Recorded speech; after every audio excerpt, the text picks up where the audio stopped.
Would this even be this podcast if you didn't have an argument beforehand? Well, I mean, I think that doesn't have to be that way. Like, we really do just need to start recording, like, as soon as we sit down. Like, there's no reason for us ever to be talking and not recording So what you mean is you wish that the argument had made it onto the podcast. Yes.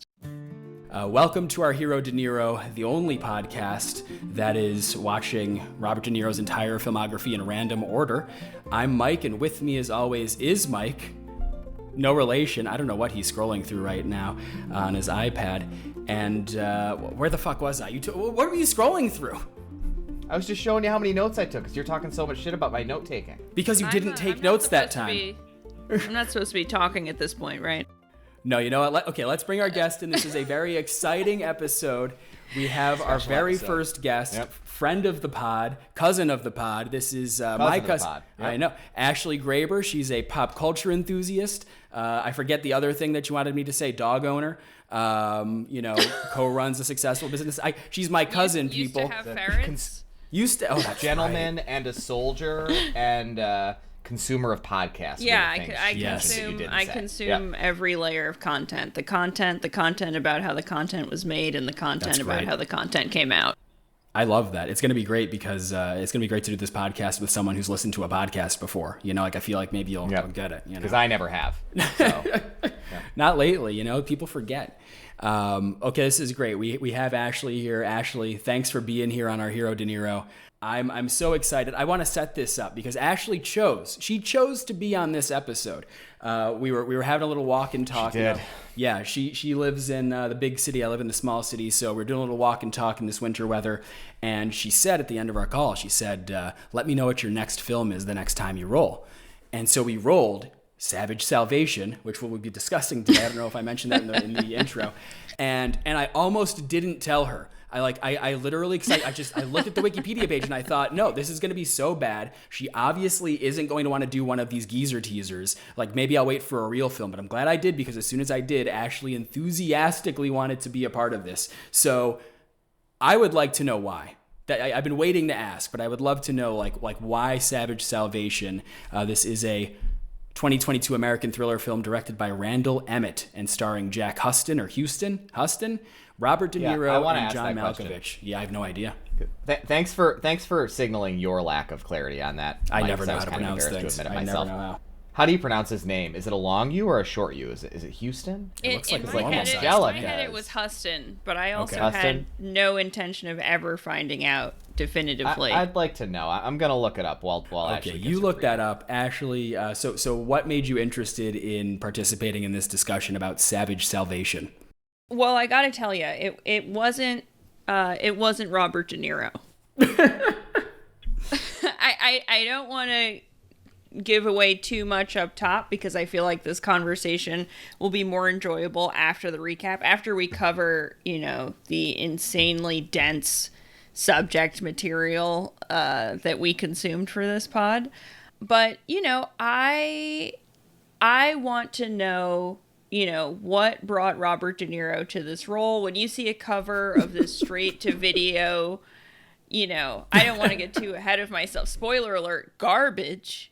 You wonder, how did this week. Mike would like to hold it till the end, but I'm never really able. I'm good at holding it. What can I say? I think waiting is half the fun. The movie is so flimsy that was a legitimate spoiler. But yeah, no. It's always curious when you see these big prolific actors in these absolutely trash films. Mm-hmm. It's like, how does it happen? And this just happens to be a situation where I actually know how this happened and why. And so I thought, I'm really excited. How much more do I have to add about the conversation around Taxi Driver? That hasn't been had in our I've got culture, nothing, but I'm still gonna do it. Salvation.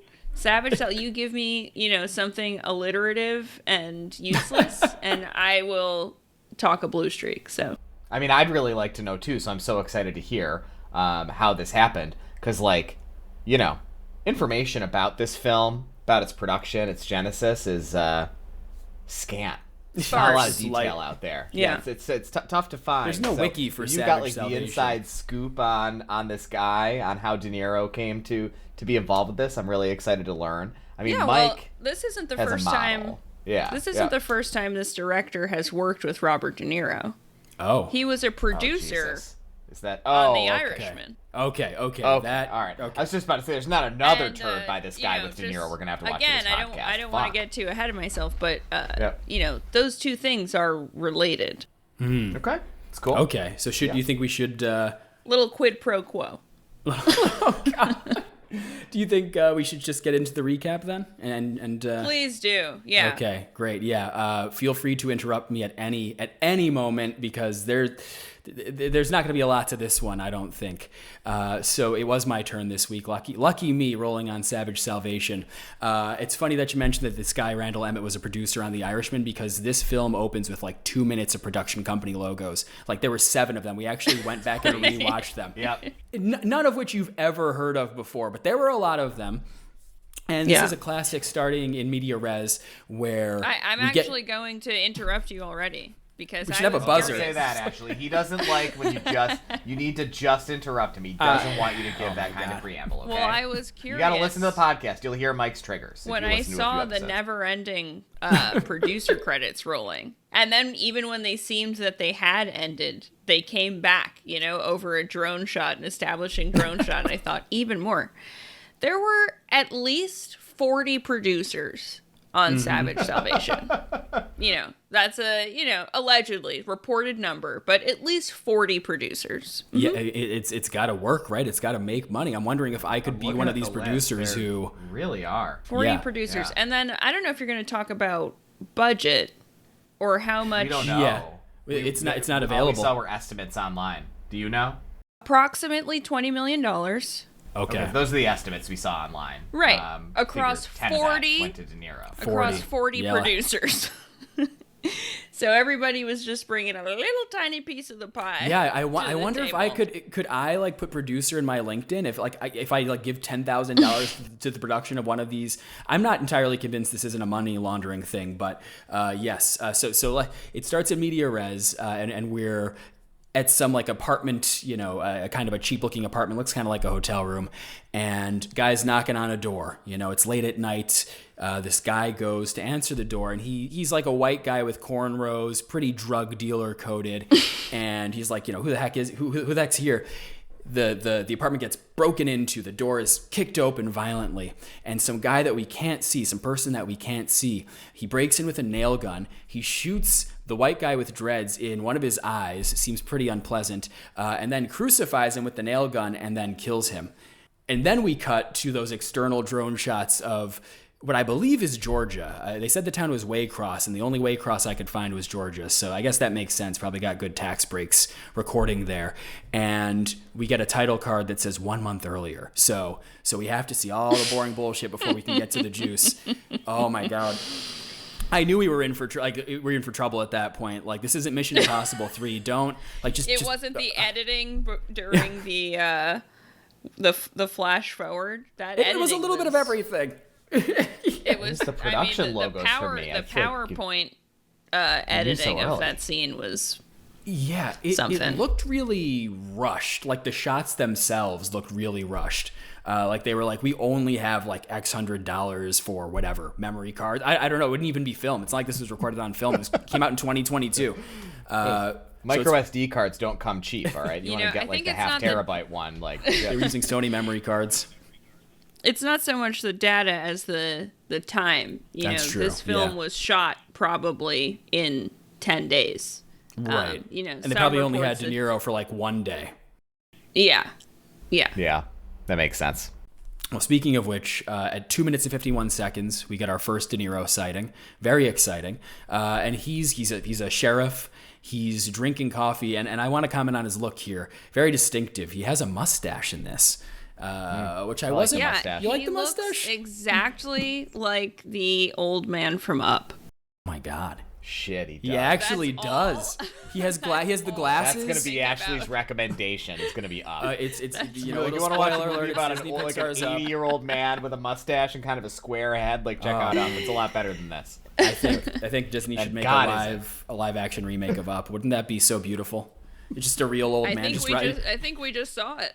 Yeah, we just saw it. That was the test. This is actually his audition for Disney. Bob Iger was very unconventional in the process. So he's like doing his morning routine. He's drinking his coffee, and he's narrating his routine. Which again, it's like another warning sign. That narration, like they're just barely holding this movie together. And he's doing a Southern accent. Which, how did you guys feel about De Niro's accent work in this? Mike's shaking his head right now.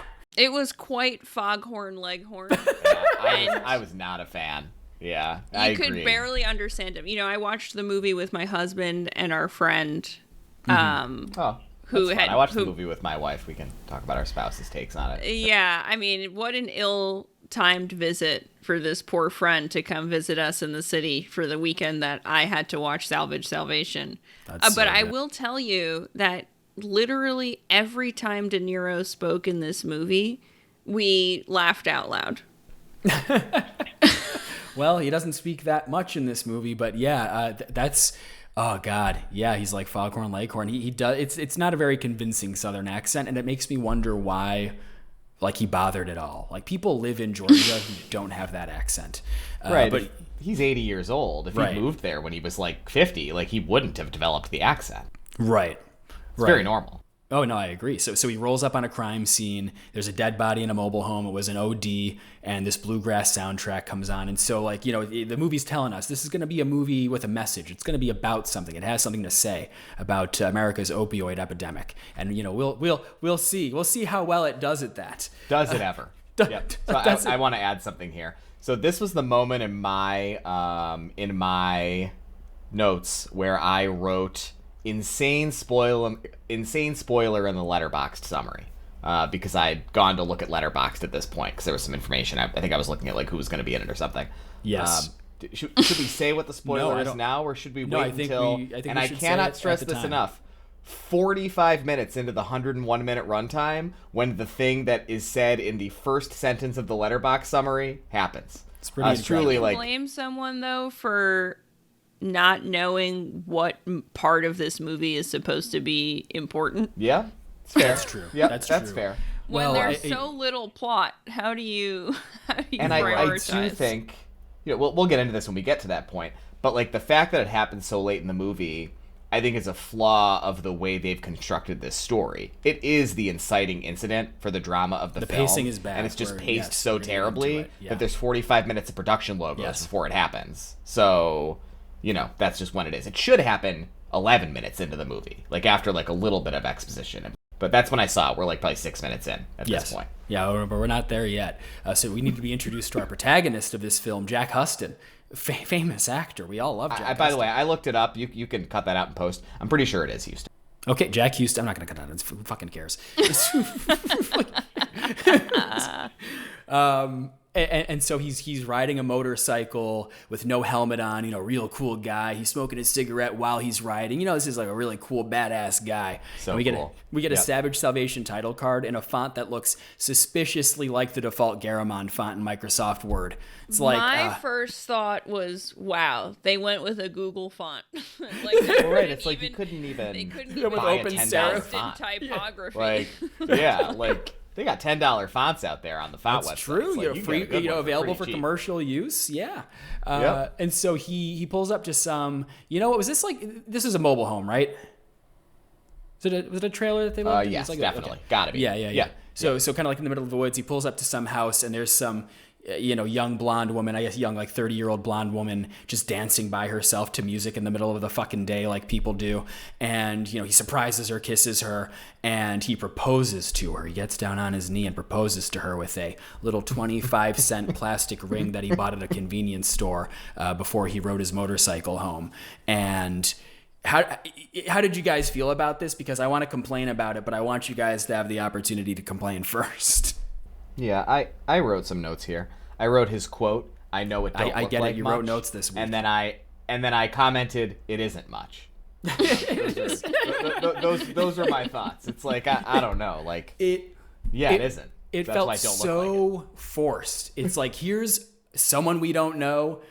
The first thing he does is propose to someone that we don't know, and like the music is swelling, and it's just trying so hard, I think, to like add some emotionality to this, but like who cares? Yep.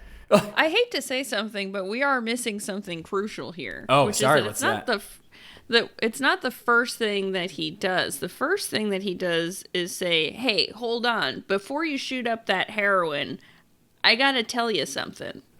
I missed that, honestly. I didn't even write that down. I don't think I caught that. Oh, was she like reaching for it or fine. something? Yeah. She was about that's to right. shoot up. And he was like, "Oh, wait a second. I got to show you this crappy ring first." Yes. Yep. That's why he could only afford the 25-cent ring, because they're junkies. So we go to De Niro in his office at night. He's working late. He's the town sheriff of Waycross, Georgia. And Of course he's working late. He's got a lot of photoshopping to do. Because he's looking at a framed picture of a kid who's presumably, I honestly thought grandson, but, I forgot that when people die, they don't age. So, it was probably taken a while ago. The picture stays the same age. Yes, yeah. The pictures don't age. I forget about that. And it looks really poorly photoshopped. It's just a static photograph. The picture doesn't move. He's learning in Photoshop 6.0. There's still a little bit of an age issue, but we'll circle back to that. Yes, that's a great point. Yes, I'm glad you mentioned it. Yeah. Yeah, let's circle back to it, because I agree, but I have an explanation that I think is supposed to be. Oh, okay, interesting. We'll I love this. Because I also caught there's a little bit of like a 15-year offset, I think, and that like they're kind of trying to paper over, and the way this all kind of times out. Yeah. De Niro seems haunted, and then we go back to we go to next morning, and I'm sorry. This is I never thought that I would have things to add during this. Glad you do. Recrap. There we go. This movie deserves the title. Yeah, this deserves a recrap. I love it. So he looks at one photo on his desk, and it is, yes, of a child suspended in time, presumably dead. But then he looks at another photo on his desk, and inexplicably, even though neither person in the photo is Robert De Niro or another person who appears in this film, they are photoshopped into the picture together, blatantly. Like, instead of just using a picture of two young men, they had ChatGPT come up with one. It doesn't make any sense. That's a great point, because even if your budget is limited, can't you just take a picture of two men? Like anyone. They could have gone to a Dollar Tree and bought a frame with the picture already in it. Dollar Tree did the work for you. Oh man, yeah, that's a great point. I'm glad you're picking up on these details. I'm pulling this up. I want to see. That's where I started to pick up on some really deep dysfunction. Just like in the production. Yeah. So it's the next morning, and this woman, Ruby Red, I guess is her name, but I kept referring to her as the actress's first name, Willa, so I'm probably just going to call her Willa in this review. Willa's doing more heroin, and some Girl Scouts try to sell some cookies, and she answers in a tank top, which I thought was maybe not the best choice, since she has a lot of track marks on her arms, but she's barely functioning. I also thought that was interesting. Yeah, she's throwing a robe, whatever, wear the sheet like, not a toga, because that would also not hide your arms, but... I want to ask Ashley what you thought about this part, because you and me had a disagreement. So, Mike and I had a disagreement while we were watching. Yeah, we saw this one in person. About how good the addict makeup was. And so I thought Jack, whose character's name I never learned, so I just wrote him as Jack Houston, and every time I wrote his name in the notes, so whatever the fuck his character's name was, I thought... I will tell you his name. Sure. Yep. It really stuck out to me because it sounded like a buffet that we would have visited as children when I was upstate visiting my cousin. His name is Shelby John. Sure. Okay. Yeah, Shelby John's could be a decent name. I think Shelby John... he just looks like kind of like a hot redneck. Whereas Ruby, like, I think that her addict makeup, especially at this part, is pretty good. Like, I think that, like, the way she looks and the way the girls react to her is, like, maybe the most realistic thing in the movie. Like, she comes out and she looks totally strung out, and the little girls are like, that's weird. And, like, that to me worked better than almost anything else in the film. I was, like, buying it. What did you think, Ashley, about the addict makeup here? Yeah, I agree with you. I think that of the two of them, she was definitely the more passable, whereas the male lead, at one point, my husband, Matt, said, he looks really healthy. Yeah, like pretty healthy. Nice like, round. He's got like really nice skin. His cheeks look good. He's like, hitting the Rogaine really hard. They didn't. Yeah. I don't know what happened there. If it was just like maybe she did her own makeup, like they didn't have a makeup person on set, or maybe I he don't did know, his but own. Oh, right, yeah. If it's like a vanity project, you know, like, no, I'm going to be an action star. I don't want to look like pallid and frail and gaunt, you know. Yeah, no, he looked extremely well the entire time. And I guess maybe we're supposed to believe that because he has a history in the military that he is just somehow invincible. I don't know. So yeah, Willow wants to go clean, and they flush their heroin down the toilet. Jack isn't sure if he can handle sobriety, and that, you know, that's the point of that scene. So we see Jack at work. He operates a forklift, and it seems like he's going through withdrawals. I think maybe he should have called off and taken a sick day. He's having a really tough time, but he's able to leave. His coworker says he'll cover him. And then we go back to Robert De Niro. Just, it's not even worth commenting on this scene because it's so short, but I have to because it's a De Niro podcast. He's back in his office, and he's handed photos of like another overdose crime scene. You know, they got him for like 5 hours, and they were like, listen, we sprinkle him throughout the movie, and, you know, people will think he's actually in it. And then we get our first of many montages. I don't know if you guys like noticed that the amount and length of the montages in this 101-minute film, but montage is generous. What I remarked while I was watching this movie is that about 85% of this movie is B-roll. And there was so true. A lot of B-roll up top that I couldn't believe ended up being part of the whole like storyline and where the story was going, because it looked so wildly generic. And that we didn't talk about this in the recap, but following the truck, I don't remember the name of the company, like Way something, I don't know, but they do a long, it just seems like stock Canva B-roll of a truck going from one place to another and coming into that's a good point. And I think that's also where Shelby John works. And this totally, I think it was just Waycross trucking, like after the town. This totally generic footage ends up being central to the plot. Yes. Just this montage is really bad. I don't know what else there really is to say about it other than that. They're all bad, but like I think this one is particularly bad. The music is so bad. And this was the first time I looked down at the clock. And, you know, you don't want to know how far you into a movie, so I didn't get to say this to you while we were watching, but I'm going to say it now. This is 22 minutes into the movie. I wrote that down. It's like unbelievable. Like nothing has happened. And somehow we're like 23% of the way through, 21, 22, 23% of the way through. Nothing has happened. This montage is just of the characters going through withdrawals. That's all it is. And the montage lasts so long that the first song fades out and then another song fades in. It is totally insane. And then we get our next title card 3 weeks later. So we're only 1 week away from the apartment crucifixion. And Willa, she walks up to a church while Jack walks into a pawn shop, and he's looking at wedding rings, you know, like actual non-plastic rings made with the good stuff. And we see the drug dealer. We need to talk about this pawn shop. Yes. Yeah, let's do it. It appears that someone has pawned a wrench.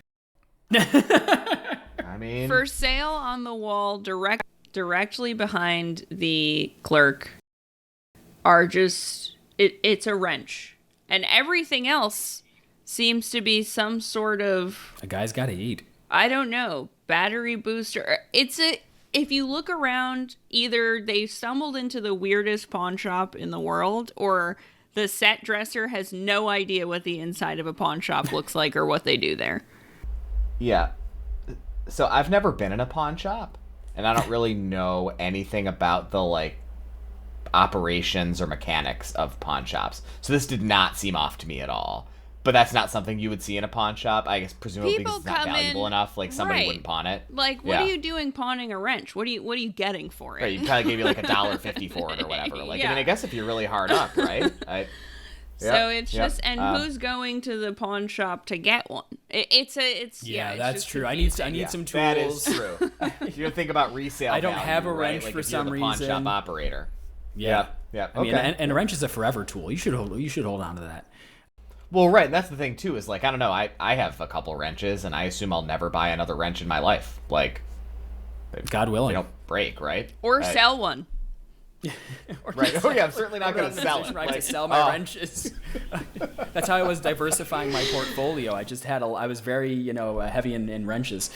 So we see that drug dealer, the white guy with the cornrows who died in the first scene. He crosses paths with Jack, and he's mad at Jack and Willa that they're going clean. So, we're setting up a little disagreement between these guys.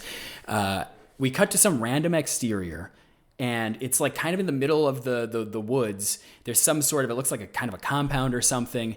And hang on.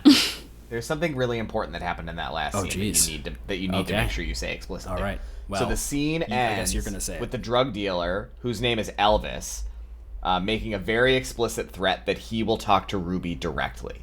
Yes. So, like, Jack leaves the scene, like, really pissed. Like, he and Ruby are trying to go clean, and Elvis is not succeeding at, like, pulling Jack back in to, like, being a heroin user. And so Jack is really upset that he's threatening to go straight to Ruby, essentially. So, because this is important, right? Because this is the incitement for, like, so much of the drama of the movie. Can we take a moment to acknowledge that the only person doing worse than Robert De Niro in this movie is Elvis, the Elvis actor? His accent, the way he carries himself, every single thing about that character is an absolute disaster. It's a disaster. I mean, I see it. The comedy was unintentional but profound. Well, I suppose tagline for the movie. Yeah. Well, I suppose you're right. Like, I know you are, but like when I saw Spider, I just kept thinking of James Franco in Spring Breakers and Chet Hanks. And I think that really distracted me from the quality of the performance. But you're right. Elvis. I'm confusing him with 50 Cent's Don't try to act like you don't know who we be, neither. Character from the last film that we discussed, Righteous Kill. Wow. Yeah. It's unfair to 50 Cent's character. We have a different rapper in this one. That's true. So we're in this compound, we're in this exterior, and Quavo is out there and he shoots a guy. So, Mike, you might know this, but I want to ask you anyways. I'm going to put you on the spot. I want to pop quiz you. So Quavo is a rapper. Yep. For $1 million, we're on Who Wants to Be a Millionaire. For $1 million, you can phone a friend. That's special guest Ashley. Which rap group was Quavo a member of? So hold on, I can phone a friend? Yeah. And then the friend is Ashley? Well, it'll be Ashley, yeah. Just think it's easiest since I we're think already. She probably knows, right? I mean, because she just said there's a rapper in the movie, and I need to know is that why I probably know? Yeah. Or no, just because you just said it. Something that the listeners don't know about me. No, I mean, you just said it. Like, I assume you know. Like, I had no idea this person was a rapper, and I've never heard of this person before. But, like, you knew there was a rapper in the movie, so I assume you know it's him, right? Yeah, sure. Yeah, that's why. Totally. No. Yeah. I mean, is it even him? I don't know that. Like, I have no idea. Like, is it him? Well, I thought Ashley spoiled funny it because enough, there was going to be a different rapper in the movie. Did you guys read about that? MGK was actually supposed to play the lead. I'm glad we got. Oh God, I'm really glad we didn't get MGK. So I actually know who that is. He was replaced. Well, right. Yeah. By Taylor Kitsch, who then also. I would have been okay with that. I like Taylor Kitsch. Is Taylor Kitsch? Is he the guy who's in Yellowstone? He's the Friday Night Lights guy. Friday Night Lights guy. Okay, I think I'm conflating. Also, famously, Battleship. Real shame De Niro's not in that one. Rihanna. I never watched that. I mean, I don't know. I don't know, obviously. So I'm gonna phone my friend. Like, okay, hey, Ashley, do you know what rap group this person was a member of? He is a member of Migos. Dance with my dogs in the nighttime. Okay, that's what I would have guessed. Just so you know. But I wouldn't have guessed it because I'm right about anything. I would have guessed it because I know 3 rap groups, and that's like the first one I would have. Well, guessed. I originally So if I had been ballsy enough to say it, I would have said Migos, but I could not name a single song by them. So like, it's just because I only know. Something else important to know about him is that he is an anti-gun activist. So that's fun. Interesting role for him to take on here. Yeah, that's interesting. Yeah. That's so exciting. I'm so excited to talk about the politics of this movie, which I think are like fucking brain dead. And I think that that's a really fun dimension of it. Cool. All right, there we go. I learned something today. What's this guy's name?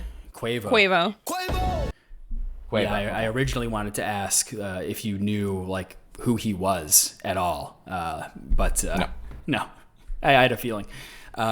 So Jack goes back to Willa and says that he saw Elvis, and apparently, so Jack is supporting them by working this forklift job, supporting them and like the H habit or whatever up until they went clean. Why doesn't Willa get a job?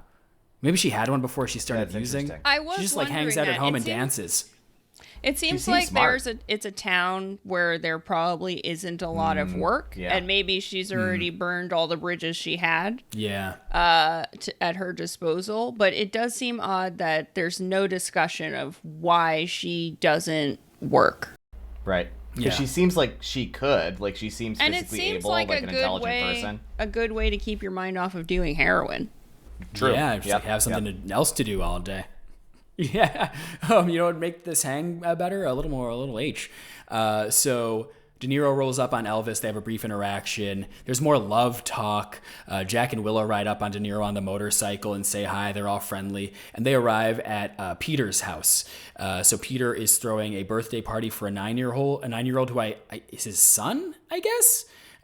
Peter is played by John Malkovich. This is all very it's the murky. Ages here are strange. So it's thanks you, Ashley. Yeah, we were debriefing on this a little bit, like after we watched the movie, and this makes no sense. This scene, I was like, okay, So I don't want to step on your recap, right? But I had initially understood the relationships here to be that woman.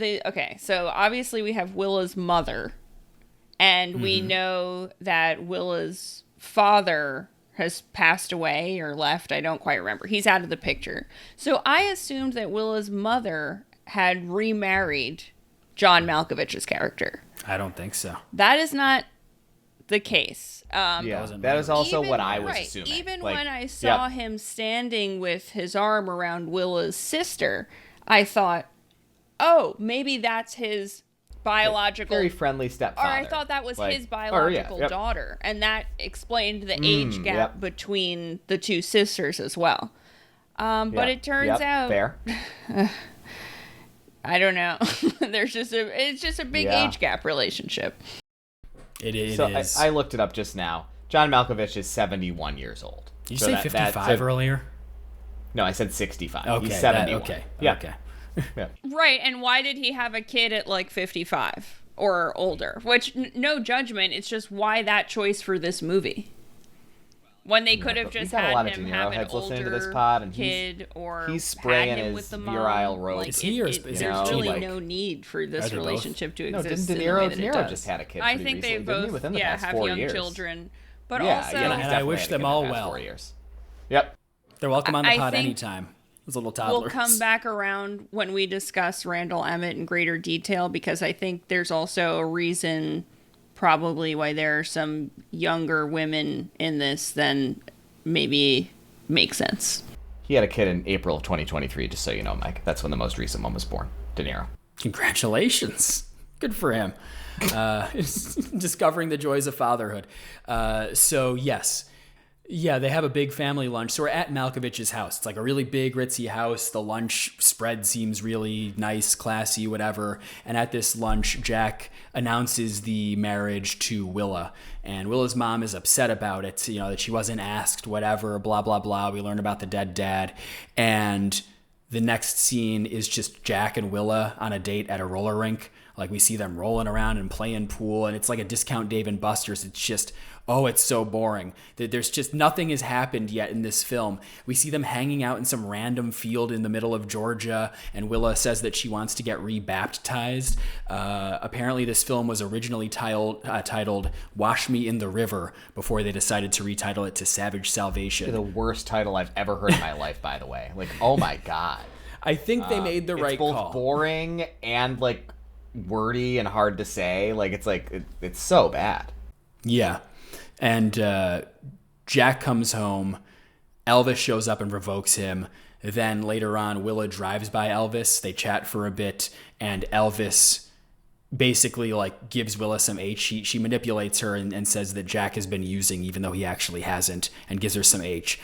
Jack and Willa, they're back home in their trailer in the middle of the woods. Right here, I just want to say, like, 'cause a little bit of this is, I think, somewhat unbelievable because, like, I think you'd know, like, you'd be you're able a to recovering tell, heroin addict, like, you know what it was like when you were addicted and how it changed your behavior. You're, like, living with someone who is, like, telling you that he's clean but is, like, supposedly using again. Like, you think she'd know, right? And then I realized, well, he just hides it really well because he didn't seem like he was using before, even when he was. So that full face. I guess it is realistic. That's That's generous. Okay. Yeah, because but that being said, that's obviously not the intention, so it's absurd. Like, the idea that, like, he could possibly be hiding this from her is, like, I don't know. Like, it's pretty odd. Oh yeah, in literally the next. Like, yeah, talk about what Well, happens in next. terms 'Cause, of- like, yeah, there's what one I was thing about that to happens do next. before you told me to. I think, if there's one thing that's in their favor, it's that sobriety is really fragile, especially that early on. So I think you could sell it as part of it was her wanting an excuse to use again. Yeah.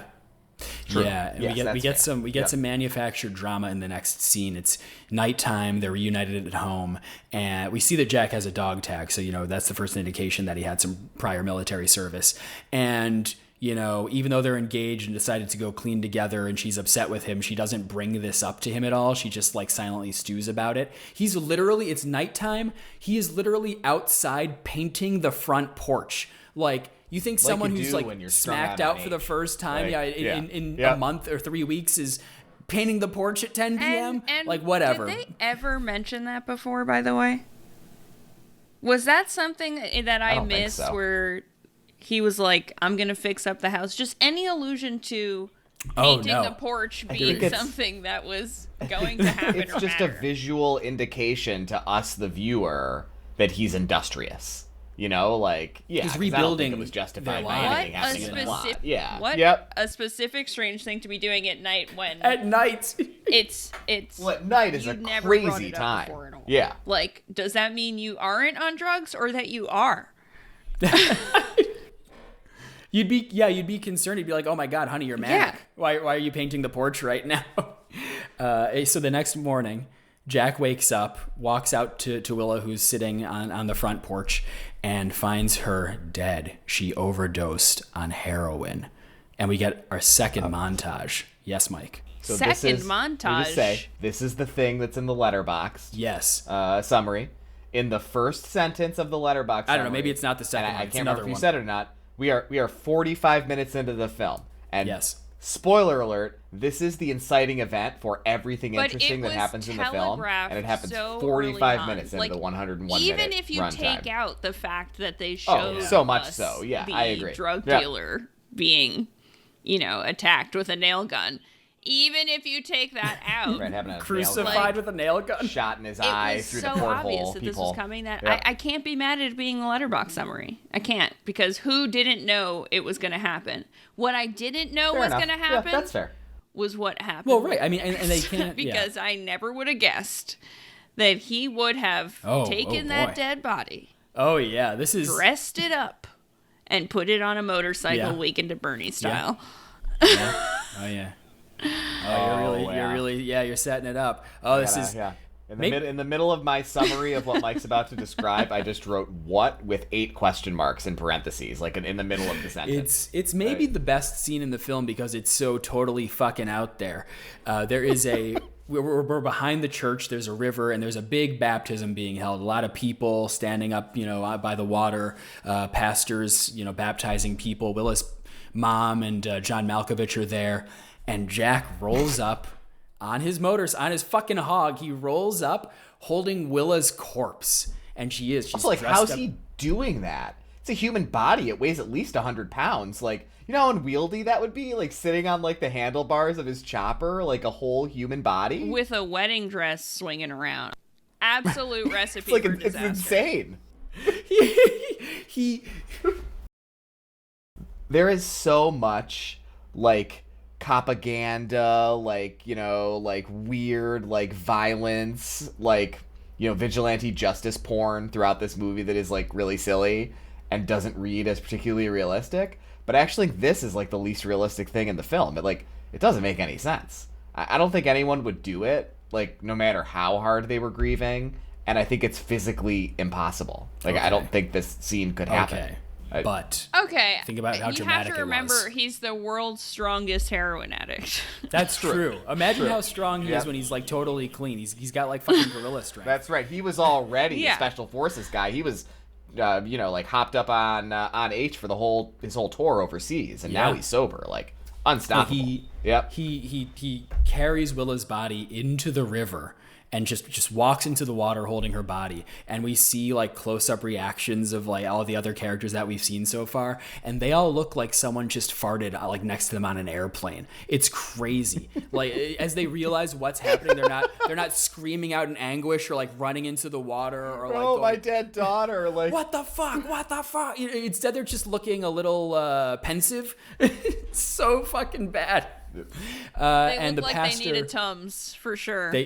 Yes, that is exactly it. I do make that face when I'm having my acid reflux. The pastor baptizes Willa's corpse, which I don't think I would do. I think I'd call the police as Jack rides off. I'd be like, I don't want to touch this crime scene. It's a human body. It seemed like they were all just able to intuit what happened. When my first thought is, this lunatic drove a dead body over here on a wedding dress on a day when she was not supposed to be married. Like, wasn't like she was already wearing that. Like, clearly he murdered her. That's a great point. Like, he's rolling up with that's her what the cops think too, right? Like, because a manhunt ensues for him. So. Hold on. No, that's the weirdest thing about this was my biggest question, because the whole film is like, I mean, I'm not going to say the whole film, but half of it is De Niro, Sheriff Church going after Shelby John because he seems to know that he's going to be seeking retribution, even though there is no indication at all that that's what's going to happen. Yes. They have no reason to believe that. Let's talk about this like when we get to it, but that was not my interpretation. My interpretation was somehow the system thought that he'd killed her, and so like there was some manhunt, but Robert De Niro knows him and knows he's like, he didn't kill his drug addict girlfriend, but that he is a violent psychopath and he's going to go and kill all the people whom he considers responsible. That was the way I interpreted it. They're clear that she overdosed and that she's another one of these overdoses in the town, and that's why they are also trying to track down the dealer, because they somehow know that Shelby John is going to be tracking him down to kill him. So they're looking for Elvis for part of this, because that's where they expect to be able to find Shelby John. Shelby John, as played by no Jack. Okay, so reason. I don't know why they waited. They waited to go after Elvis until he was in danger instead of while he was pumping the town full of heroin. Yeah, so I believe you. So I'm not expressing skepticism at your interpretation. I believe that it's correct. I think I'm more confused about the film now. Then what are this film's politics? Because I thought that De Niro is the good guy, right? Like, he's like the good cop. And I thought what was what happened, and that he was primarily concerned with protecting Jack from being unduly arrested by like the wrong cop and like maybe getting himself shot or something. But the cops are trying to protect the drug dealers? What is this movie's perspective? Like, what?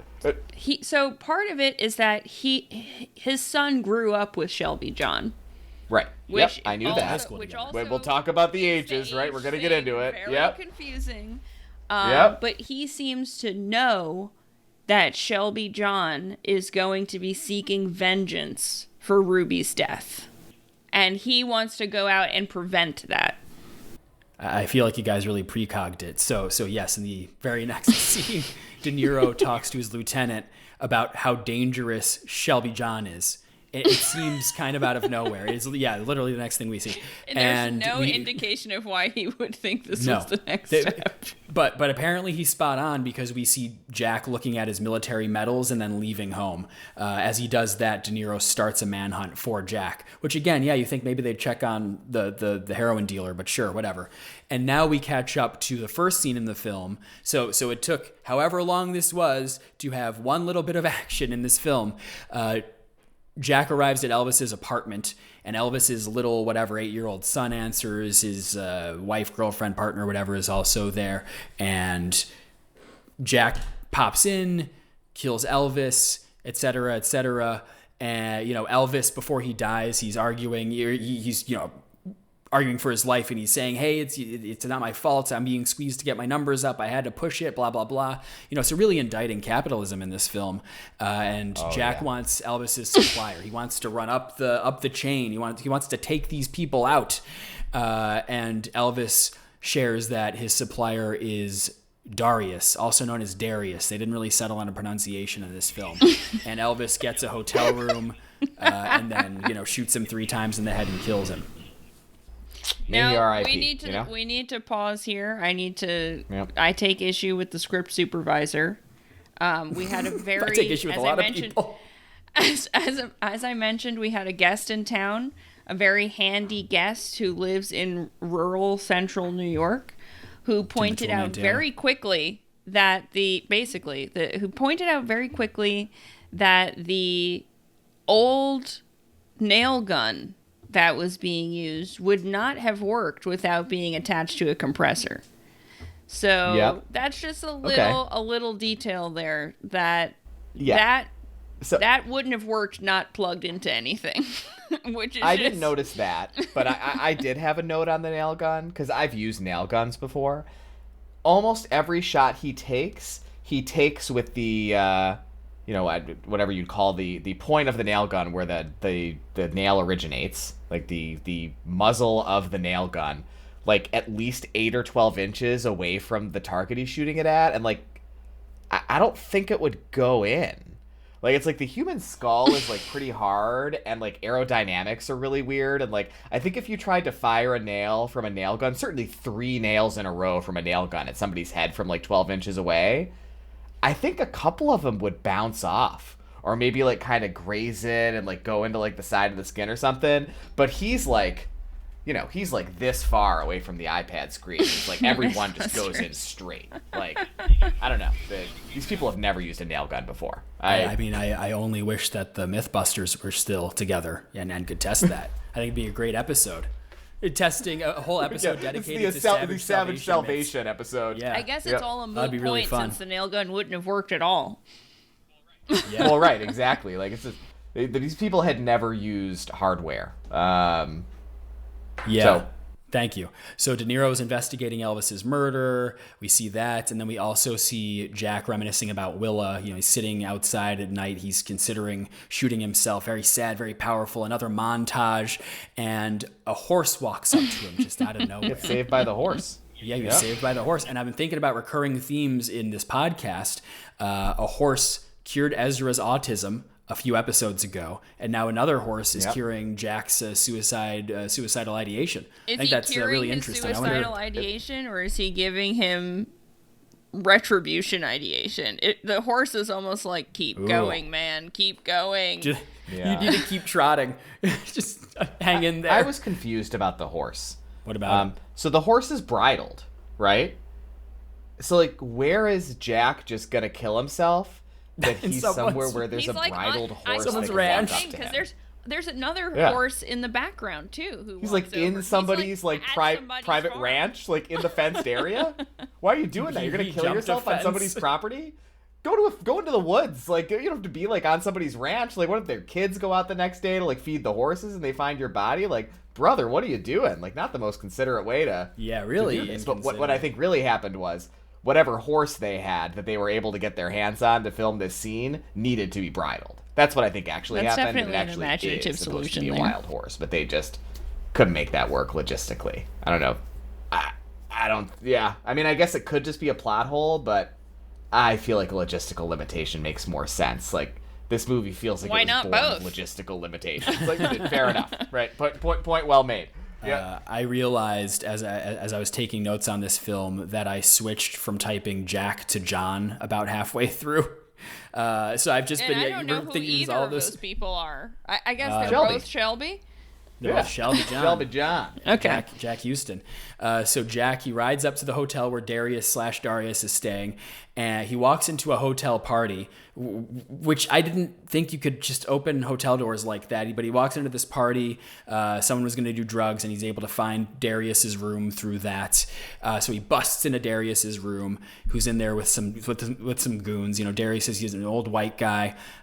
He basically says, "Hey man, I'm also getting leaned on. I have to get my numbers up." So again, like really staunch indictment of capitalism in this film. And he's like, I will tell you whatever you want to know. My supplier, his name is Coyote. Here's his address. You know, he's kind of a scary guy. John shoots a goon in the knee. Who? It was Coyote, which is also just Coyote. a general I name. thought you said Iode. I was like, who's Iode? It's just a general name Coyote. for somebody who like shuttles drugs. Smuggles so stuff. it's Like right, it's yeah. like Or smuggles what- anything, like anything that's considered illicit. Yeah. Drugs, So it's people, like whatever. I would have been Yep. like, okay, but what's his name? Yeah, which Coyote? You know? Wile E. Oh, hey, Ashley. If you were a Looney Tune, which Looney Tune would you be? We had this conversation a few, maybe a week or two God, I ago. hope you know. Yep. Definitely Tweety Bird. Yeah? No Second shit. Tweety Bird that you know. shit. Sassy but classy. Which Looney Tunes do you think each of us? Which Looney Tune do you think each of us is? Oh, I feel very strongly about mine. I knew instantly for myself. I feel strongly about mine too. It was easy. I'm assuming Yep. you both went Elmer Fudd. No. I think that our self-assessments of which Looney Tunes characters we are like actually pretty accurate. Which one like of they're you- not meant to be Which one of you self-flagellating. thinks that you're Bugs? Well, Neither. I don't think that I'm Bugs, but Mike thinks that I think I've he got has a bit little. of I think he has Bugs little in me. bugs Yeah, like yeah. smarminess. But that's not my pick. But he's not Mike and I Bugs. agree wholeheartedly about like who I am. Like we're on the Well, same page. well, tell me who you are. It's Foghorn Leghorn. You already talked about it. Another Foghorn Leghorn reference. Yep. That's interesting. Yep. That's why I was kind of you know chuckling what? when you brought him up. I just pictured Yeah. him in a cashmere blend sweater, and I can see it. Yep. Well, and he's got the arrogance and the blowhardiness. Yeah. And He- takes he's- up a lot of space. He's peacocking, but he's a rooster. Right. He's always peacocking. Like right. Yeah. Exactly. Yeah. So He's yeah. always I'm roostering. Foghorn Leghorn. I feel good about it. What Yeah. about you, Mike? when I say this, I think you're gonna know, immediately. Daffy Duck. Now, I was gonna say that to be funny, but he does have a certain. He does have a certain neuroses about him. I guess if there's anybody in the group who's a little tightly wound, I've never heard that one before. Just a little. yeah, I would say that you are either Daffy or the woman who owns Tweety Bird. Did she have a character? What? Yeah. I'm gonna Google that. Hold on. She's just an old granny-looking lady. Bird owner. Is not something you have to Google. Oh yeah, okay. There she is. So now that I see a picture, you're kind of like her. The thing about her though, Mike, is I think she's a little calm. Yeah, she's You an know? old white lady. No, but I think that there's some fire under there. You're probably right. She's got huge honkers. Never noticed that when I was a kid. Yeah, I mean, it was made. It's an for all interesting ages. design choice. Yeah. Yeah. I'm Yeah. gonna cut all this. So What? Absolutely you're not. talking There's about a usable picture that stuff you're in looking here. at. Put it in the show notes. It's an audio podcast. He described it. She's an old lady with big honkers. Big Yeah, she's got big naturals. big bazongas. Yep. She's got huge naturals. Okay, anyway. All right, that you should cut. Yeah. So De Niro, he rides to the hotel with his lieutenant to the crime scene, interrogates I the gotta say, goon. I can't believe we're still talking about this movie. I know that's I'm what excited I signed we're- up for, but Yep. We're close enough to the end now that I've gotten down to the subsection of my notes where I have De Niro's performance, And we've already said all of the observations that I made just in the description of the recap. Yeah, so. Listen, I'll try to blaze through the back half of this stupid movie. So basically, we see De Niro. He tortures a goon who was shot by Shelby John by squeezing his kneecap and Peter, whatever. Pretty like from Doug. What? Skeeter? Skeeter. His name was Skeeter? Like the character from Doug. That was his name, yes. Oh, I didn't catch that. Skeeter Valentine? Honk honk? I think he did that, right? Or am I thinking of Geese? Anyway. De Niro's driving at night after investigating this crime scene and hallucinates his dead son in the middle of the road. He stops the car and, is very dramatic Forever moment. Young. Forever Young, that's right. Ghosts also don't age. It really felt like a knockoff. It really did. The supernatural just out of nowhere. Did we really need that in the film? Do we need to be reminded that he had a dead son or has a dead son? I guess the son is still I thought dead. We were being, it was being brought to our attention that he had dementia. Regular onset, yeah. He's 85 years old. He's still the sheriff of that. But that lieutenant's like, Jesus Christ, when are you going to die? I want to be sheriff. For that kid to be the little boy from Up. You know what? When they cast the live action version, they could reunite those two actors. I think that'd be beautiful. And so Shelby John rolls up to the location where we saw Quavo before, and Quavo.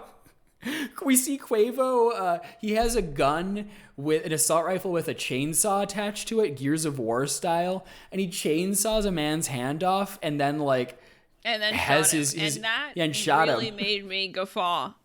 That really made me guffaw. And it was funny because, we were prepped by the previous guy, by Darius. He was like, nobody's ever scared me like that. I'm sorry. And it's That's pretty fucking like funny. What? Like a video game? Like, yeah. I wasn't laughing at what you said, Ashley. I was laughing at a joke that I think you made unintentionally, which is the idea that Darius is his full name. And some people are calling him by his first name, and some are calling him by his last name, but they're pronounced differently. So that's the source. It's Darius, of but that explains it. Right? Yeah, it's not Mr. Darius. We're friends. You can call me Darius. Yeah. So John I guess he's on this compound because he blows up a van that was holding drugs. He intercepts it on this lonely road, blows it up, and we get this incredible CGI explosion where it wasn't even like a full effect. It was just like a white flash. It was like a big white circle. It was, it did not look real. But we're operating on a $20 million budget, and I'm sure De Niro got half of that, and Malkovich probably got a pretty penny too. So this starts the big climactic action scene of the film.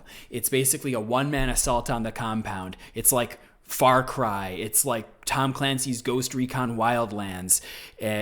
Shelby John, he's on a warpath. It's a pretty long sequence, and I thought there were a couple of camera moves that were, decent. The action wasn't, terrible. I've seen worse action scenes.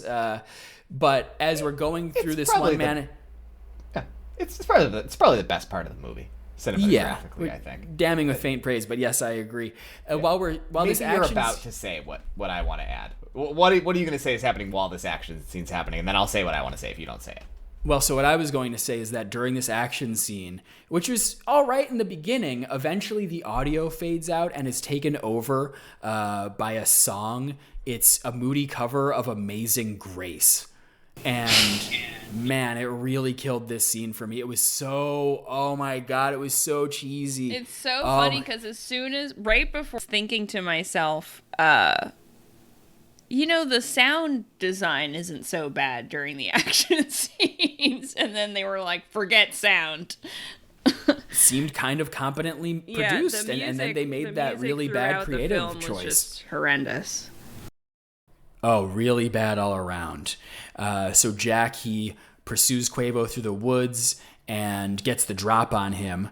Quavo tries calling a phone number, and it turns out the number he was trying to call was the trucking company where Jack works as a forklift operator. De Niro manages to, because he's such a good sheriff, I guess, manages to find him in the middle of the fucking woods right before Jack. Where De Niro has been lost for this entire movie. But now he's found. Maybe that's why that music was playing, because all of a sudden he did some honest police work. He zeroes right in on where the action is, in the middle of the jungle. Right, because the firefight happened in a building, but then Quavo ran away. Yeah. So they're just in the woods somewhere. How could you? Whatever. It's fine. De Niro tries to talk. He tries to talk Shelby John down from killing Quavo, hang on. I just want to say really quickly. We went right through it.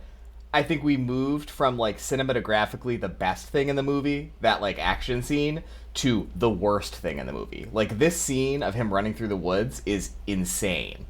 The cuts are like a half second to like 3/4 of a second long. I swear, like I'd have to go back and watch it again, but I'm confident that some were repeated.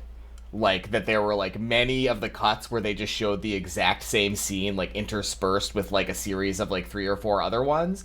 And it's like incredibly disorienting, and I feel like it was probably 30 seconds long, but it feels like it takes 5 minutes. Because it's just like, to be fair, so disorienting. To be fair, who among us hasn't run through a forest to get the privacy to call customer service?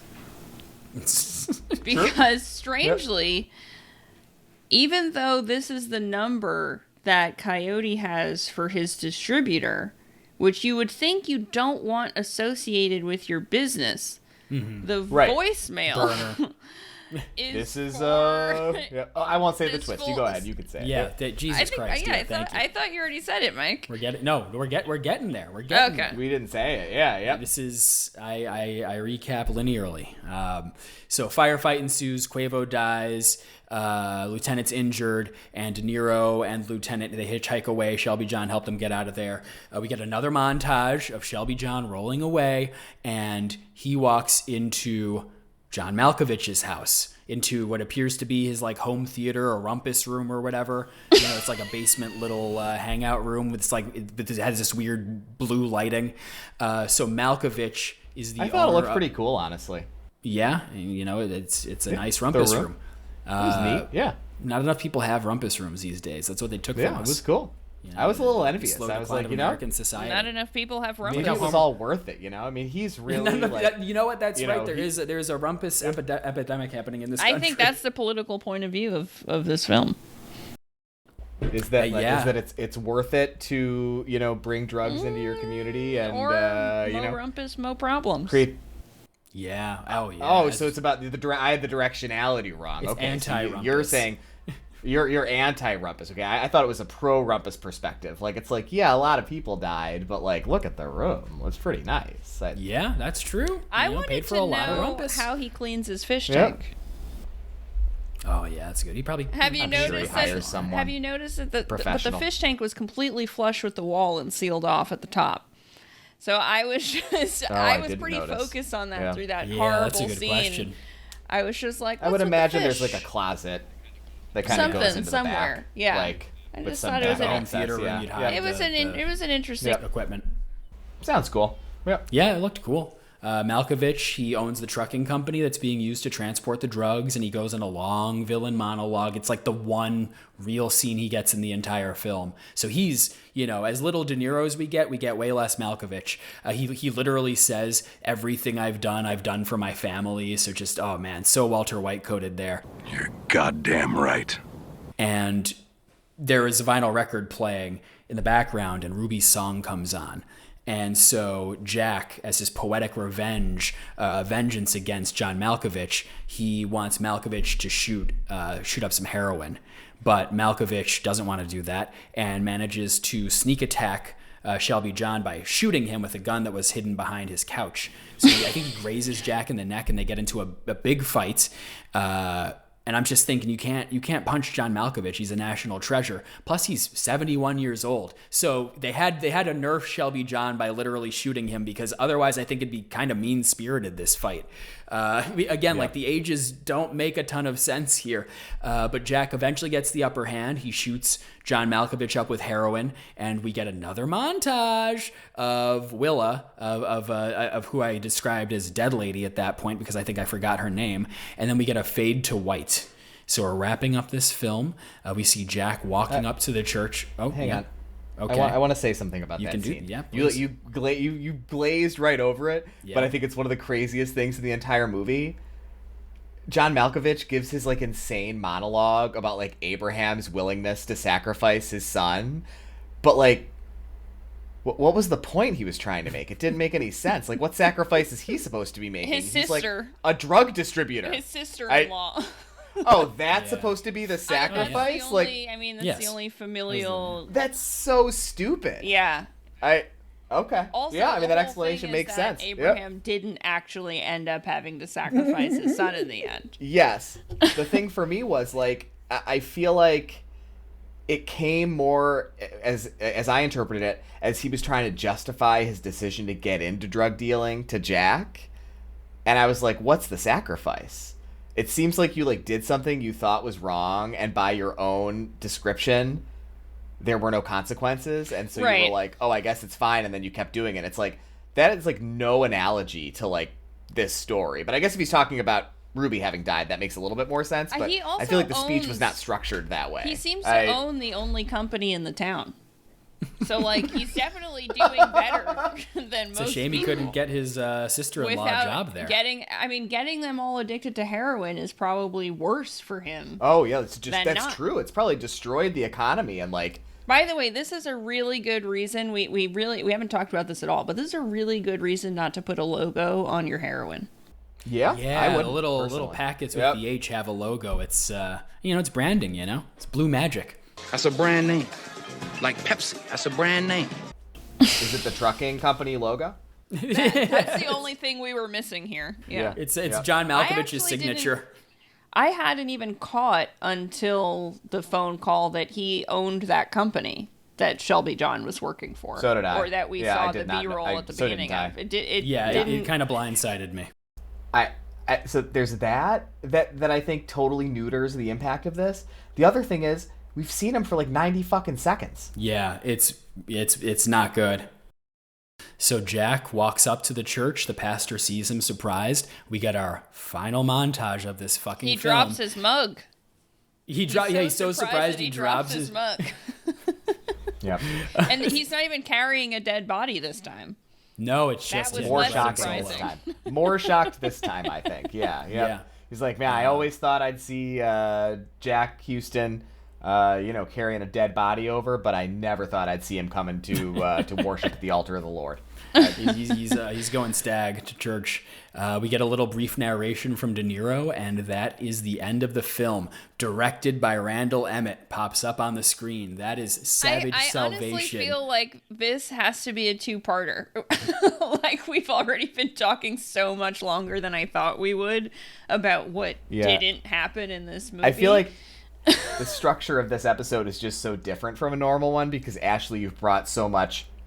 Like, to hear it from you, it sounds like you've got 20 or 30 minutes of, like, information you want to impart on us about this, and we usually don't have that much information. Yeah, Like, I will. I didn't think there was going to be that much information. So the director, Randall Emmett, not somebody that, most people would be familiar with, except he really made a spectacle of himself because he started dating someone who was on the reality show on Bravo, Vanderpump Rules.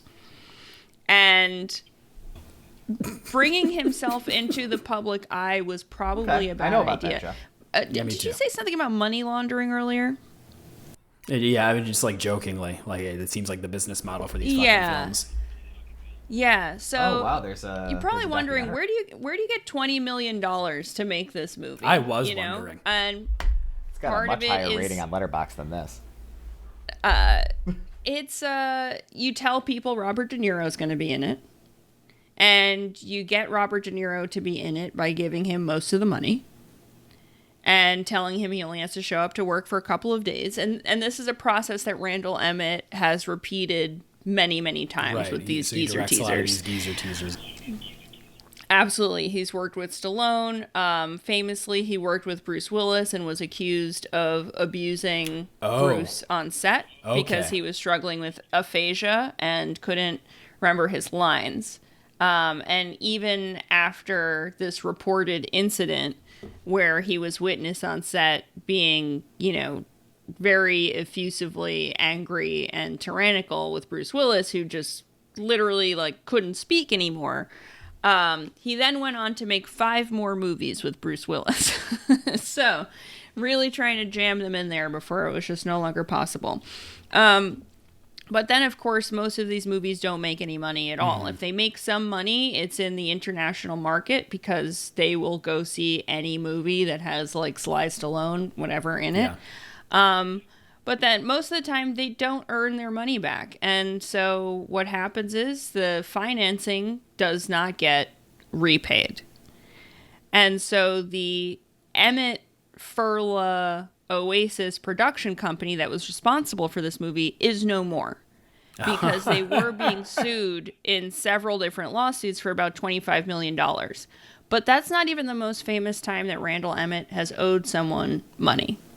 In 2019, 50 Cent, who has appeared in other Randall Emmett films, Randall Emmett has been a producer on some of 50 Cent's television projects.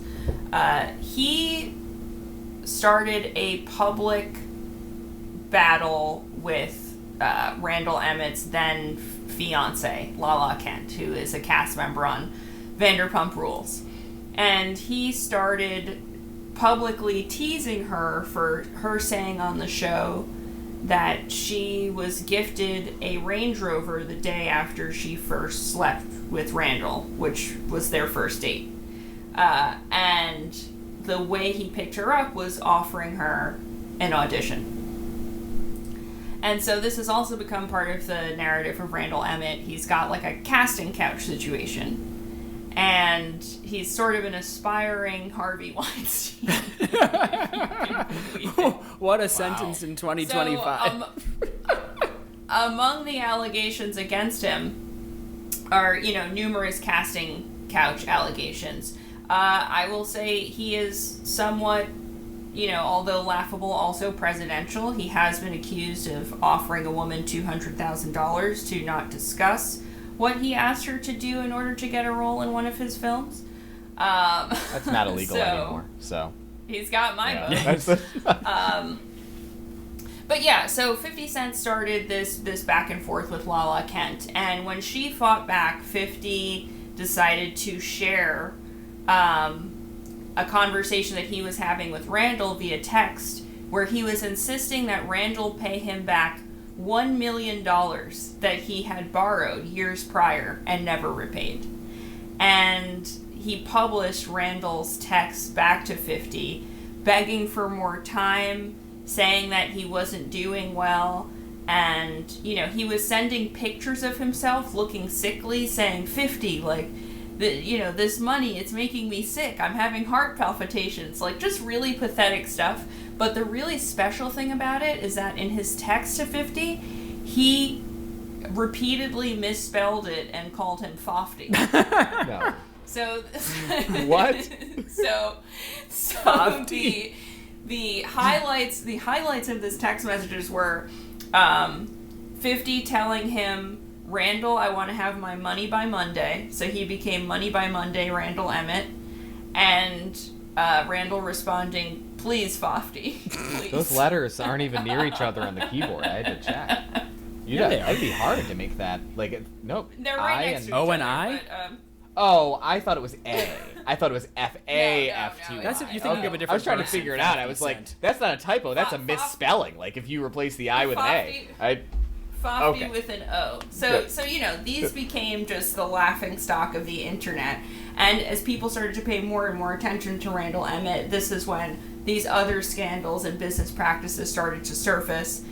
People started to come to collect other loans, and the LA Times wrote an article about him that was something like, Randall Emmett, the man who conned Hollywood.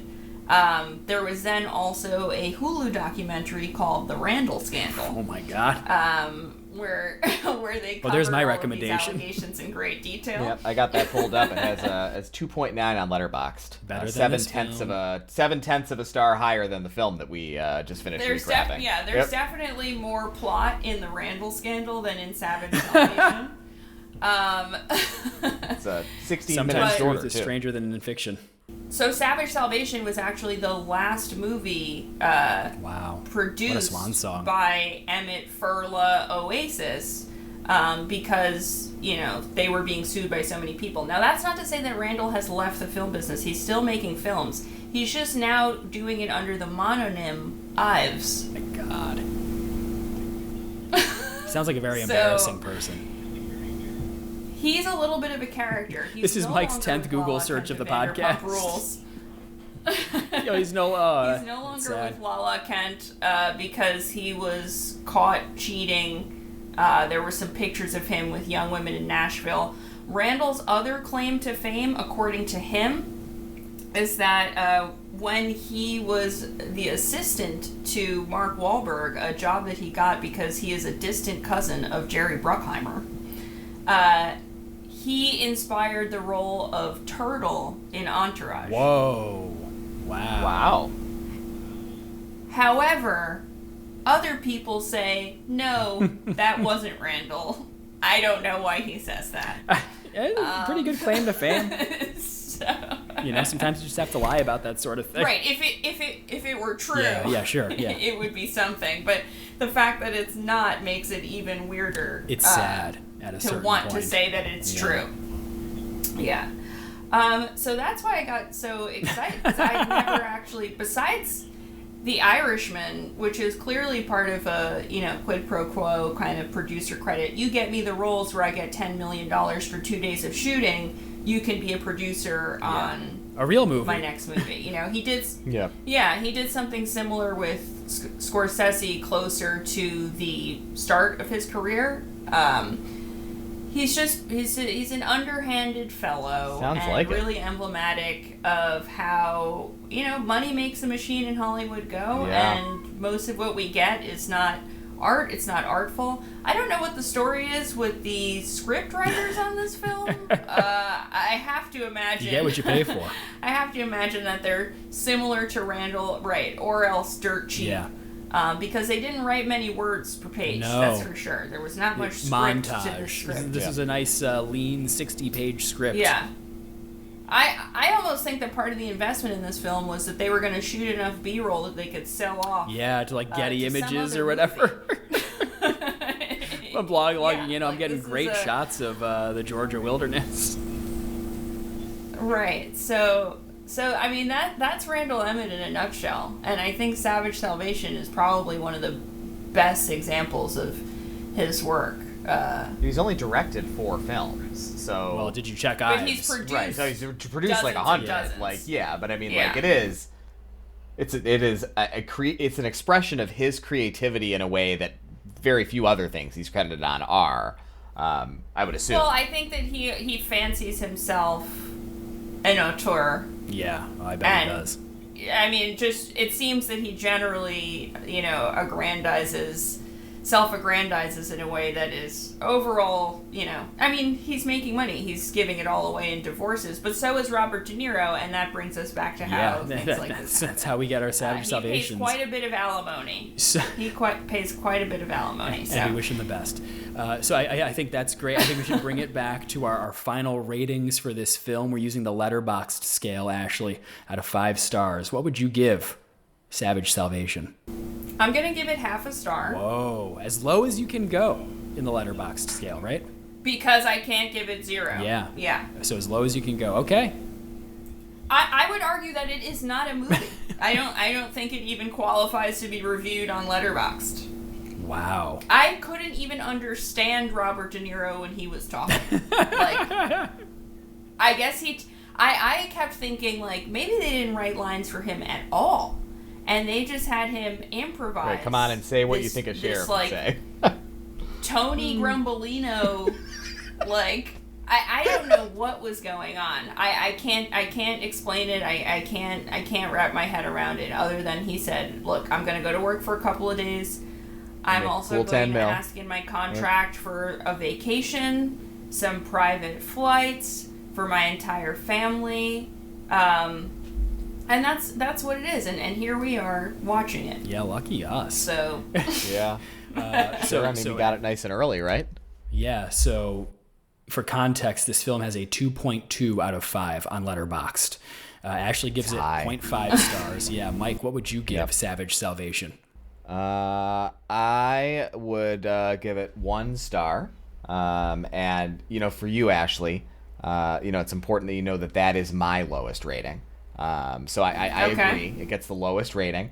And I don't give half-star ratings because I have committed to only ever give a half-star to Rise of Skywalker. So I can never rate another movie a half-star again. It's a fun little bit of lore. But I agree. It's hard to imagine how it could have been worse, to be honest. Like, it was really special. It was a really special film. It reminded me in so many ways. I was in high school and early in college. A friend of mine got really into, for about 6 months, going to the grocery store and buying those like $2 to $5 DVDs on like the grocery store turnstile that would just be like the shittiest like B movies you could possibly get. And this had so much stylistic and artistic similarity to those like $2 movies that I bought from Tops Friendly Markets. Yeah, it's funny that you said B movie because Randall Emmett has referred to himself in an interview as H-list. Yeah, fair. That feels really self-aware, honestly, like in a way that is kind of surprising in the context of everything else you shared about him. Yeah, no, I think the way you get away with doing this for so long is that he knows. Right, like you know when to strategically be like self-deprecating in that way, like it's kind of cute. He knows. Yes, fair. Good, very good point. What about you, Mike? Where you landing on this one? I'm continuing to be surprised by how I have been warmer on all of these films than you have, Mike. When I think about how I would rate this, I'm thinking about it not necessarily in terms of like how it compares to real films, but how it compares to this entire subgenre of geezer teaser. And I've seen a couple of them, not really by choice, but I've seen enough of them to get the feeling that this probably isn't that bad as far as this type of cheap direct-to-Redbox film goes. It had a couple of little things going for it. I thought Jack Houston was fine as the protagonist. The action was decently shot. I've seen much worse action. I think the big issue that I had with it was its pacing. Nothing happens the first 45 minutes, and so it's just incredibly boring. And De Niro doing a weird accent isn't enough to like keep me going. I definitely would not have ever bothered watching this if it wasn't for this podcast. But I think probably it's about to drop a firm 2.5 stars. No, it's because it is. It's totally inoffensive. It exists as sludge. It's just content for the machine. It's just something that someone can, they search for Robert De Niro in Disney Plus or Hulu and they see this. I have to disagree that it's inoffensive. I think that to take on the topic of the opioid crisis and churn out this pile of I agree. butter.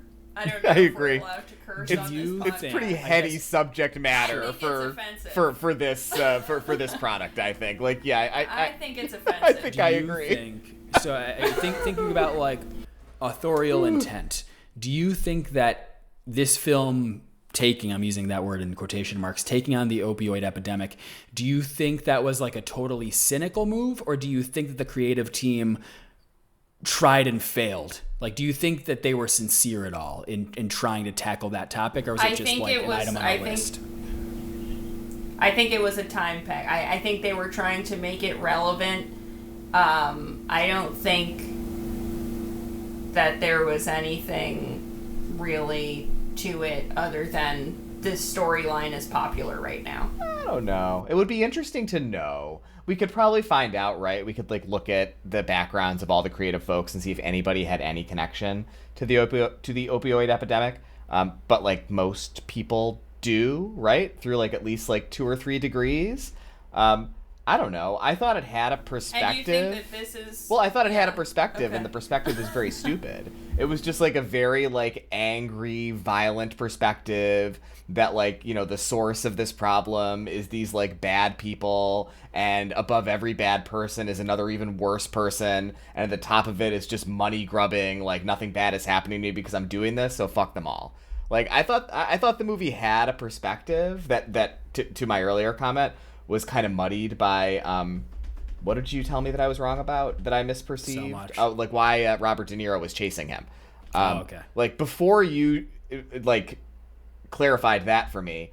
I thought I understood what the perspective of the film was, and like I thought it did have a perspective. I just thought it was like really stupid. I don't know, in a way that almost cheapens it. It's hard not to be totally. I mean, it wasn't totally ambivalent. Yeah. But with what little plot and script there was, I don't think that there was a ton of care that went into it. Yeah, that's fair. I mean, we'll get into recommendations, but they were basically following a very familiar movie equation and placing it in the landscape of heroin and the opioid epidemic. It's fair. Yeah, I guess I'm going to give it 1 star. I was going to give it 1.5 originally, but you guys talked me down. I was getting too crazy out there.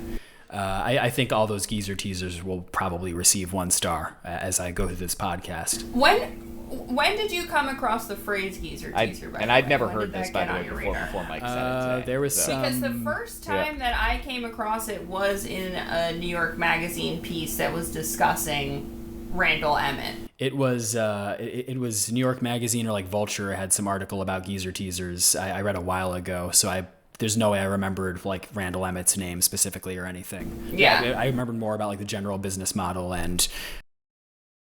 Yeah, he's a repeat offender in the category for sure.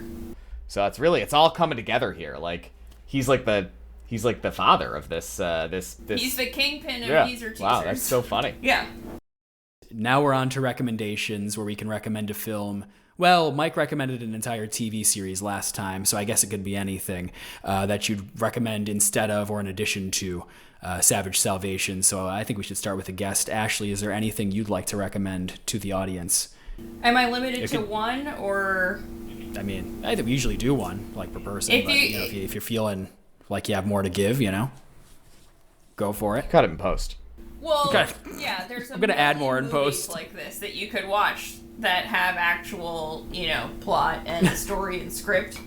But I would say, like, most recently what comes to mind is Rebel Ridge.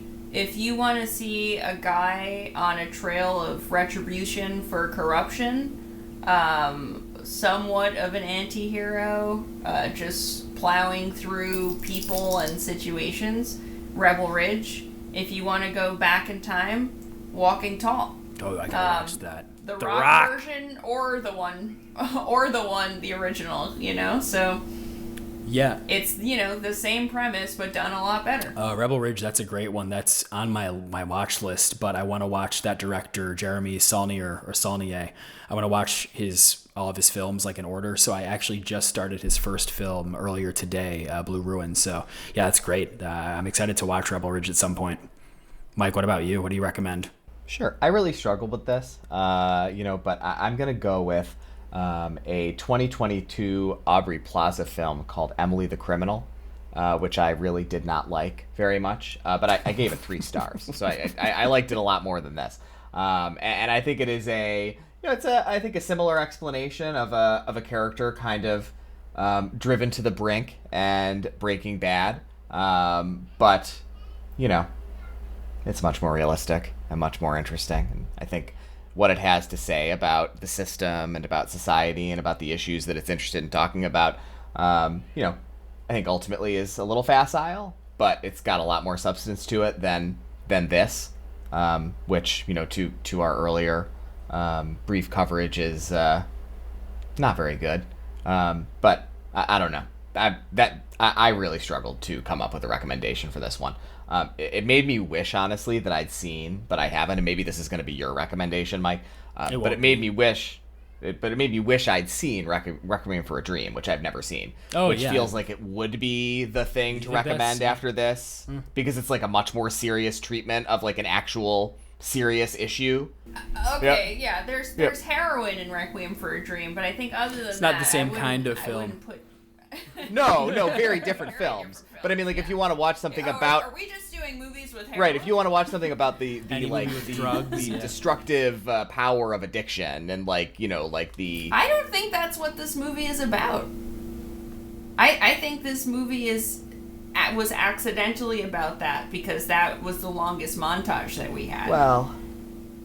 but the guy who does is doing the dirty work is no longer addicted. He was just like cold turkey, kicked it, I'm over it. Driving he didn't even want to use after what happened to to his fiance. He was just Yeah, but I think it's a revenge film. I think that is the primary interface through which most people experience the opioid epidemic.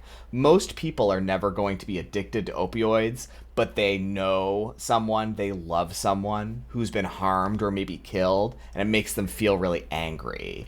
Like, so I think that is like, I don't know. I'm not trying to be like overly credulous about the creative perspective of the film. I don't think it has to be intentional, but like, I mean, I think that is the vantage point of the story, is that it's a revenge story, and the thing that has made the character so angry that he's on this killing spree is something that a lot of people can relate to. Like, a lot of people do know somebody who's overdosed, maybe who's died, or know somebody who knows somebody who's overdosed or maybe died. So I think it's about that experience of it, right? Like, it's not about what it feels like to be addicted to and have your own life ruined by drugs, but it's about, like, the havoc that it wreaks on the people around the people who have drug problems. And I could totally see that. I think that what makes it difficult for me to accept that is just the screen time. Oh, sure. And yeah. how it broke down. It doesn't have to be intentional. I just mean, like, for me, yeah. You know, like, when I watch something, I'm, like, trying to figure out, like, what is this trying to tell me about, like, the human experience? And, like, that's the closest this came for me. And, like, I don't think it mattered what it had to say. I think it was, like, pretty thin and stupid. But, like, I think that's what it makes me think of, is like, oh, like, I bet you if somebody I love died of heroin, I probably would want to kill the people who'd profited from their death. You know? Like, do you think if you were in that situation, do you think watching Savage Salvation would be cathartic? No, it's too bad. Yeah. I think it honestly, like, to Ashley's earlier point, I think it makes them awkward, right? Like, yeah, to Ashley's earlier point, like, we're kind of making a joke about it right now, but, like, it's offensive. Like, there are people, a lot of people, whose loved ones have died of drug addiction. And like, they're layering in, you know, that he's ex-military. Like, that on its own is its own issue, and it's not good. One eternity later.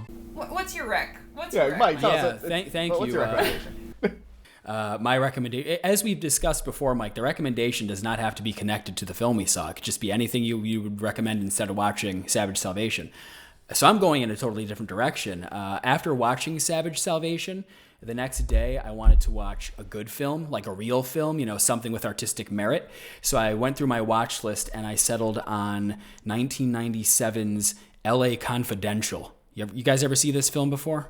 Ain't never have. I haven't seen it in years. Yeah, so I'd never seen it. It is a noir set in the 50s, and it is, I think it's Russell Crowe and Guy Pearce's breakout role. So Russell Crowe, Guy Pearce, and Kevin Spacey, I don't know, he's in it. They play detectives who separately, independently pull on threads of a conspiracy, and basically, it's classic noir, but I thought it was really well directed. Really loved the dialogue, the performances.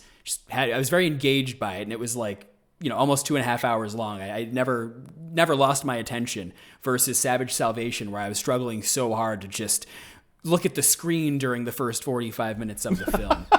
So if you're looking for a real film to watch, instead of Savage Salvation, might I recommend L.A. Confidential? I didn't know that we could recommend just any good movie. It could be anything. Yeah, I honestly forgot. It was like I thought it was something, somewhat analogous to the movie we just watched. Oh no! If you want to change it, you're welcome to. But I think your recommendations were good. No, I think I'm sticking to them. Yeah, they were good. So do we want to do reader mail before we roll? Oh, sure. Yeah, I skipped right over that. Yeah, that's okay. You can edit and post. You pull it back to the front if you want. So we've got 2 letters this week. They're both, well, one isn't a letter. We'll talk about that in a minute. One is a letter. They're both responses. This is already to, our longest episode ever, man. Yep. You're gonna cut a lot of this out. You're gonna cut 20 minutes. It's all So they're both about Ezra, which was the Bobby Cannavale one we watched a few weeks back. So the first one comes from friend of the pod, Philip Lips. Here's what he writes. Shout out to Lips. I think to answer your question how Ezra could have survived 40 years ago, the answer would be, quote, with great difficulty. He would have been forced to eat with metal utensils, learned early on that his feelings around that sensation would not be validated, and would mask those feelings to fit in. You could see how this would spin out of control. The masking kid would still have this irritation in him. Irritation becomes hurt. Hurt becomes anger. Anger comes out in some unrelated way, and the parents would blame him for being irrational. Go back 100 years, and you could see people locked in insane asylums for being too difficult to handle when maybe they just needed to do mundane activities in a slightly different way. Also, you guys may not have liked it, but name one movie that is better than Ezra. I don't understand this last line, by the way. I meant to ask you about it. I don't know if I did. Was that like, is he making a reference to something? Because he's capitalized the words better than before Ezra? Better than Ezra. It's yeah. You didn't get that. I don't know what that is. What is that? It was like the punchlines of the whole, they're a band, yeah. Oh, it's a band. Okay. I've never heard of that band. Let me look this up. I feel like I could name a movie that's better than this very easily. But if it's a band, that makes more sense. Well, I think the band pun was, yeah. I get it. Okay. I mean, his points are good. Well, I didn't watch the movie. Yeah, I didn't watch the movie, but I find all of that totally plausible, having not seen it. Also, weird missed opportunity. Like, I don't know how you go down the anger breeds hate, fear breeds anger. I almost did it. Path without going. I almost did the Yoda voice. I was like, let's take it seriously. Yeah. It's serious subject matter. Let's move on to some more. I would call this listener feedback from friend of the pod, Andrew. Shout out to Andrew. And I'm gonna kind of run through this real quick. So episode 2, in case folks don't have it handy, is the Ezra episode. Enjoying episode 2. Me being continually punished for my refusal to take notes is very funny. I like the discussion. Hold on, I'm sorry. Yeah, we won't be able to stop you. So when you say right, you won't be able to see me pointing at myself. I realize that. Yeah. Let's go back. Let's go back. Boobs. Yeah. Andrew says, "Oh yeah, I like the discussion at the beginning. I think the organic nature of the show. Ah, fuck. All right, I gotta go back. I went to the wrong message. Cut it out. All right. Andrew says, enjoying episode 2. Jesus you Christ. Talking to me." Being continually punished for your refusal isn't working. You're still saying you and me and pointing. Well, I don't know how else I'm supposed to do it. Yeah, dumbass. That's what the argument was about at the beginning before we started recording. It doesn't work. Anyway, Andrew says that me being continually punished for my refusal to take notes is very funny. He says that about me. And he says, I like the discussion at the beginning. I think the organic nature of the show is as good as it is. You, Mike, he says, are naturally funnier. Me, Mike, he says, is naturally more insightful, but we're both funny and insightful, so we play to our strengths and we don't force it. And he has some other thoughts. Oh my God, that's fine. We don't have to get into them. Doesn't matter. What? I think they're meritorious. What do you mean? You gonna read the entire text string that he sent? I was just gonna read the one part. What do you mean? There's 4 other notes. Okay, I mean, sure. All right, it's gonna be a 2-hour long here podcast. Is other notes. Okay. Yep. Note 1: Rose Byrne is very hot. I agree. Note 2: Don't know very much about autism spectrum disorder, but raising someone with special needs, some of the things you called out as being unrealistic or unusual are probably a lot more common than you might realize. Number 3: This movie seems borderline offensive, and I'm surprised it got made in 2023. And number 4: You can't kidnap your own child if you have legal custody. Not sure I understand their status in the film, and it's state dependent, but I don't think law enforcement could or would do much. Best the wife could do is hire a lawyer and file for custody, and he'd have to answer the summons or be in contempt. I thought those were worth reading. I thought they were good notes. They're when this just as good, if not better, than Philip's notes. When this episode comes out, that Ezra episode will have been 3 weeks ago. I don't know what to tell you, man. This is the problem with you wanting to record a backlog. It's not a problem. I just wasn't going to say that episode-specific feedback that we received in a text message. What are you talking about? What are you talking about? Man, this has been great. How is that any different than reading Philip's letter? Listen, he emailed the letter, and I said we'd read whatever we got through the email on camera. So, oh God! All right, you ready to roll? Yeah, it's time to roll the next film. Christ! All right, let's roll the next film. It is Mike's turn to roll. We're rolling out of all right, De Niro's entire filmography. And we can't get a good one, just so you know, because I joked to Mike the other day that I was going to fudge the roll to get a good one, and he told me that if we do, he's not going to believe it. On several occasions, you know Mike has indicated a desire to fudge the roll. So, right? So I can share my screen. I believe in the sanctity of the roll. Yeah. Yep. That's great. What we roll is what we roll. There it is. You got to take the good with the bad. There we go. All right, can you see it? Yeah, I feel so lucky to be doing so. All right, we have rolled 57. 15 minutes from Never heard of it. 2001. Yep. Let's take a look, shall we? Letterboxd.com. 2.8. 2001. Is that what you're gonna say? What's that? You're not gonna say anything about the film. You just said 2.8. I'm sharing my impressions as I look at it. When Eastern European criminals Oleg and Emil come to New York City to pick up their share of a heist score. Emil, like EMIL. Oh, Emil? Is that how it's pronounced? Not Emil? It's like email. You've got mail. Oleg steals a video camera and starts filming their activities, both legal and illegal. When they learn how the American media circus can make a remorseless killer look like the victim and make them rich, they target media-savvy NYPD homicide detective Eddie Fleming and media-naive Fire Department of New York Fire Marshal Jordy Warsaw, the cops investigating their murder and torching of their former criminal partner, filming everything to sell to the local tabloid TV show Top Story. Is that the letterbox description? Yep. That's really Yeah, long. it was horribly written. It was hard to get through, honestly. I didn't understand but- any of it, really. But I wasn't paying attention, honestly. I think if you read it with your eyes, I don't think you'd be as confused as you were when you heard me read it, but I think you'd still be more confused than you should be when you read 2 or 3 sentences of the written word. Oh, Roger Ebert gave it 4 stars. That's great. I love that guy. The GOAT. May he rest in peace. My God, it's 2 hours long. It's going to be our longest ever, right? The Untouchables was also 2 hours. Was it? I thought it was like shorter. I thought it was like an hour and 55 or something. It was an hour 59. I mean, how accurate do we need to be here? Mike's Googling again. How long is it? 119. Oh, shit. Never mind. I was way off. I mean, you were exactly right. Oh, no, I was spot on. I was totally right. Okay. You're exactly right. correct, Yeah. Oh, good for me. I am just reacting to your selective prioritization of specificity.